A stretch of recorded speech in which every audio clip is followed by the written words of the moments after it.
오늘 말씀은 전도서 9장 11절에서 18절입니다. 우리 한 절씩 교독하실 때 제가 먼저 읽습니다.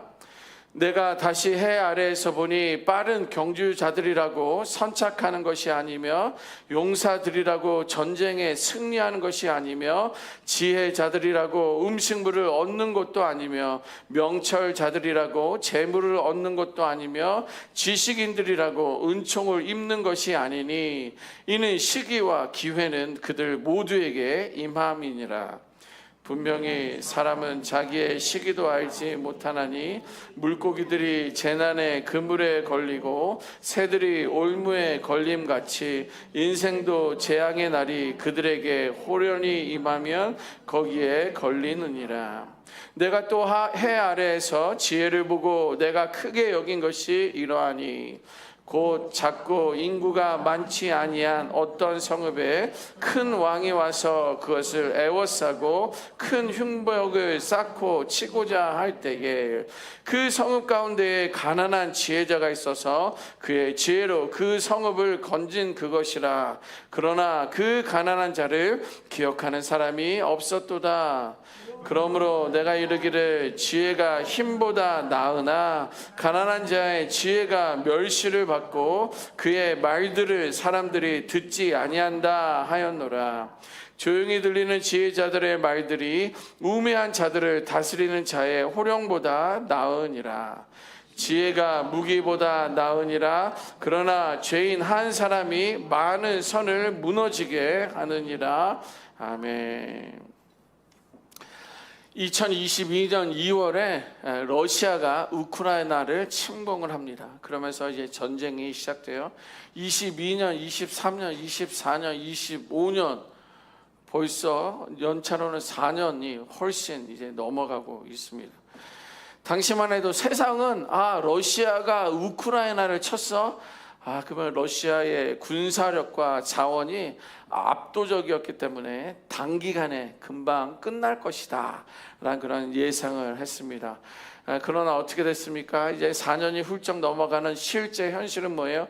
우크라이나의 전쟁, 국민들의 저항, 또 국제적인 어떤 연대 등으로 인해서 러시아는 쉽게 예상한 것처럼 승리하지 못하고 전쟁이 장기화되고 있습니다. 두 나라의 전쟁을 보면서 힘과 규모가 승리를 보장하지 못한다라는 것을 깨닫게 되었습니다. 그런데요, 이 말은요, 비단 그 러시아와 우크라이나의 전쟁만을 통해서 알 수 있는 것이 아니라 오늘 본문에 보니까 솔로몬도 그 이야기를 하고 있는 거예요. 세상에 논리라면 능력 있는 사람이 그리고 언제나 이길 것처럼 보이지만 실제 현실은 전혀 그렇지 않다라는 거예요. 누가 이렇게 4년 이상이나 갈 거라고 생각했습니까? 러시아는 대국이잖아요. 자, 그래서 솔로몬이 뭐라고 말했는지 우리 11절 말씀 우리 같이 한번 읽어보도록 하겠습니다. 11절입니다. 시작. 내가 다시 해 아래에서 보니 빠른 경주자들이라고 선착하는 것이 아니며 용사들이라고 전쟁에 승리하는 것이 아니며 지혜자들이라고 음식물을 얻는 것도 아니며 명철자들이라고 재물을 얻는 것도 아니며 지식인들이라고 은총을 입는 것이 아니니 이는 시기와 기회는 그들 모두에게 임함이니라.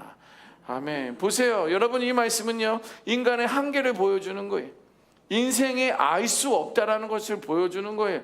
여기 보니까 빠른 경주자들, 우사인 볼트, 그러할지라도, 그 사람은 분명히 이길 거야. 세계 신기록을 가지고 있어. 라고 할지라도 성경 뭐야? 선착하지 못한다. 먼저 도착하지 않을 수도 못할 수도 있다라는 거예요. 용사들이라고 하고 엄청난 골리앗과 같은 사람이 있다 할지라도 누가 어린 다윗이 와서 이길 거라고 생각이나 했습니까? 그리고 지혜자들이라고 해서 음식물을 그냥 거저 얻을 수 있는 것도 아니고 명철한 사람이라고 해서 그들이 재물을 얻는 것도 아니라는 거예요. 지식인들이라 할지라도 은총을 얻는 것이 아닌데 이 모든 것들은 시기와 기회는 누구에게? 모두에게 있다라는 거예요.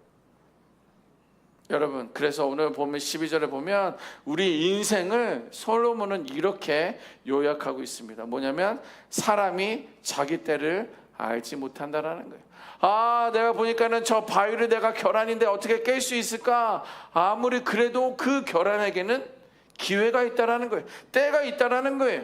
그런데 성경은 솔로몬을 통하여 사람이 자기 때, 내 때를 알지 못한다라는 거예요. 아, 지금은 내가 등장할 때구나 생각해도 그렇지 못할 때가 있다라는 거예요. 이것은 뭐예요? 고기들이 그 물에 걸리기도 한다라는 거예요. 왜? 물을 휘젓고 다니면 될 것 같은데 그 넓은 바다 가운데 그 물에 걸리는 물고기들이 있다라는 거예요. 또 새들이 올무에 걸리기도 한다라는 거예요. 우리들의 인생도 마찬가지입니다. 불시에 기대하지 못했던 그 때에 찾아오는 재앙을 피할 수 없다라는 거예요. 여러분들 아십니다. 작년 말에 올 초에 그 지역 어느 지역이에요? 그 지역, 그 말리부 쪽에 있는 그 지역, 뭐 집들이 거의 우리 동네 집만큼이나 넓은 집입니다. 그 집이 전체가 아주 초토화가 되지 않았습니까? 그 1번 길이 뚫리면서 저도 한번 그쪽을 지나왔는데요. 이 동네가 어떻게 생겼을까 할 정도로 앙상한 건물 뼈대들만 남아있어요. 누가 그걸 기대했던 사람이 있습니까? 누가 일부러 그랬어요? 아무런 생각도 없어요. 그런데 그러한 재앙이 우리 인생들에게도 불시에 찾아온다라는 거예요. 그렇다면 내 인생조차도 어찌 될지 알지 못하는 이 세상에서 우리는 그러면 어떻게 살아가야 되겠느냐? 솔로몬은요 14절 15절에 지혜에 대해서 설명하고 있습니다. 우리 한번 읽어봅니다. 14절 15절입니다. 시작. 곧 작고 인구가 많지 아니한 어떤 성읍에 큰 왕이 와서 그것을 애워싸고 큰 흉벽을 쌓고 치고자 할 때에 그 성읍 가운데에 가난한 지혜자가 있어서 그의 지혜로 그 성읍을 건진 그것이라. 그러나 그 가난한 자를 기억하는 사람이 없었도다.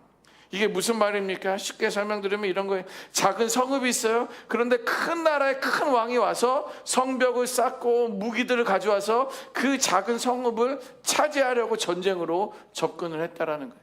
그런데 그 작은 마을에 지혜자가 있었는데 그 지혜로운 사람으로 말미암아 큰 왕을 대적해서 이겼다라는 거예요. 그런데 그 백성들은 시간이 지나자 그 지혜자를 기억하지 못한다라고 말하는 거예요. 저는 이 말씀을 묵상하면서 왜 이런 이야기를 성경에 써놨나 좀 씁쓸하더라고요. 나의 이 작은 지혜로 큰 왕을 대적해서 이겼으면 온 나라가 온 성읍이 나의 이름을 기억하고 대대 후손으로 전달해야 되는데 씁쓸한 거예요. 세상은요 힘과 돈과 권력은 기억하고 있어요. 근데 성경은요 겸손한 지혜는 쉽게 잊어지게 된다 이렇게 말하는 거예요.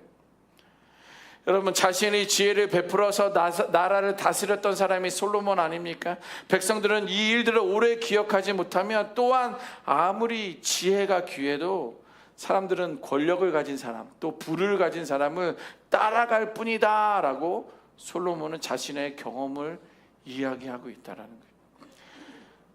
성경에는 그런 것들을 계속 언급하고 있는 부분이 있습니다. 창세기 41장에 등장하는 요셉이 있어요. 요셉을 한번 생각해 보세요.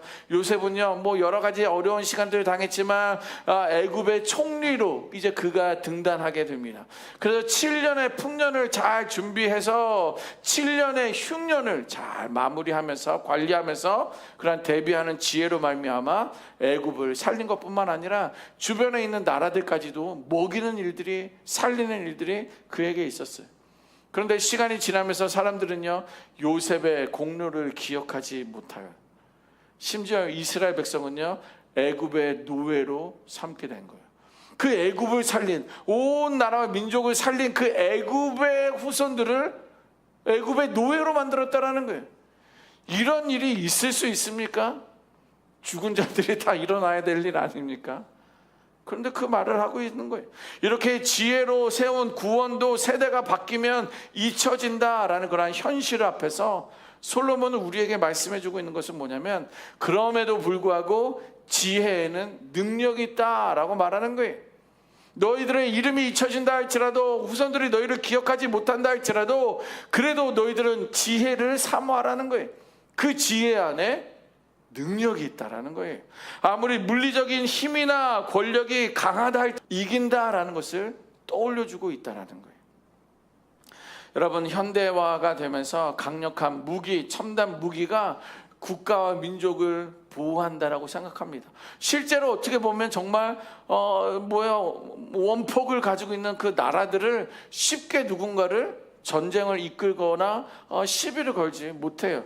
그렇게 보이는 듯 하지만 진정으로 성읍을 지킨 것은요, 그 가난한 자가 가지고 있었던 지혜로 그 성읍을 보호한 거예요. 지혜에는 능력이 있습니다. 그 지혜가 여러분들 가운데, 삶 가운데 있어야 될 줄 믿습니다. 자, 그러나 세상은 지혜자를 기억하지 못한다. 그것 또한 기억하고 있어야 되는 거예요. 세상은 힘 있는 사람을 기억해요. 세상은요, 영웅들을 기억한다라는 거예요. 세상은 부자만을 기억해요. 지혜로운 사람들은 그냥 반짝. 그러나 세상은 그렇지 않다라는, 위기를 구한 진짜 주인공은 잊혀진다라는 거예요. 그러니까 좀 아이러니해요. 이 말씀을 묵상하면서 왜 이런 말씀을 또 여기다 적어놓은 거예요. 지혜는 능력이 있으니까 너희들은 지혜를 얻어라, 하나님부터 지혜를 받아라 라고 말하면서, 근데 그 지혜로운 사람은 세상이 기억하지 못한다. 왜 이야기를 반복하면서 말씀해주고 있습니다. 창세기 41장에 등장했던 그 요셉이라 할지라도, 애굽과 그 주변 나라를 다 먹여 살린 그 요셉이라 할지라도, 출애굽기 1장이 시작되면서 이 말이 기록되어 있어요. 요셉을 알지 못하는 새 왕이 임하게 됩니다. 그러니까 결국에 그 이스라엘 백성들은 다 노예가 되지 않았습니까? 요셉의 지혜를 기억하지 못한다는 거예요. 아니, 기억하고 싶지 않은 거예요. 그러나 여러분, 세상은 기억하지 않지만, 우리를 기억하지 못하지만 우리 하나님은 기억하시는 줄 믿습니다. 그걸 말해주는 거예요. 지혜에는 능력이 있다. 세상 사람들은 너를, 그 지혜로운 자를 기억하지 못하지만 하나님은 너를 기억한다라는 거예요. 그 지혜로운 자를 기억한다라는 거예요. 그 하나님의 지혜를 받아라, 사모하라 라고 말하고 있는 거예요. 히브리서 6장 10절 말씀 보면, 하나님은 불의하지 아니하사 너희 행위와 그의 이름을 위하여 나타낸 사랑으로 이미 성도를 섬긴 것과 이제도 섬기고 있는 것을 잊어버리지 아니한다 라고 기록하고 있어요. 여러분들, 그것이 우리 하나님이에요. 우리가 믿고 있는 하나님은요, 우리는 잠깐 반짝해서 기억하고 수고해서 애썼다 할지라도 시간이 지나면 우리들의 헌신과 그 시간들은 다 기억하지 못하지만, 의구야 몇 월 며칠 그거 다 기억해. 그러므로 사람의 평가에 우리들의 마음이 흔들리지 말자라는 거예요. 서운해하지 말자라는 거예요. 사람들의 그 평가에 내 마음이 빼앗기지 말자라는 거예요. 중심이 흔들리지 말자라는 거예요. 여러분들이 아무리 지혜롭게 살고 선을 행해도 세상이 알아주지 않을 수 있다라는 거예요. 목사님, 그러면 내가 그걸 왜 해야 됩니까? 나를 인정하지도 않고 나를 세워주지도 않는데 내가 그래야 되는 거예요? 그리고 목사님, 내가 얼마나 그렇게 했는데. 억울하네요. 서운하네요. 이제 그냥 나만 그냥 잘 먹고 잘 살다가 예수만 믿다가 그냥 하나님 부르시면 가야 되겠네요 라고 생각하지 말자라는 거예요. 우리는요, 사람들에게 기억되는 인생이 아니라 하나님 앞에 바른 인생이 되어야 할 줄 믿습니다. 여러분, 우리는요, 사람들의 박수가 아니라 하나님의 기억 속에 남아야 되는 거예요. 우리가 심판대에 섰는데 너 누구니? 하나님이 저를 보고 그렇게 말하면, 하나님 누구냐뇨? 제가 H은혜교회에서 얼마나 헌신했습니까? 말씀대로 살아가려고 얼마나 애썼습니까? 내 아이 이름조차도 기억하지 못합니까? 내가 너를 도무지 알지 못하노라.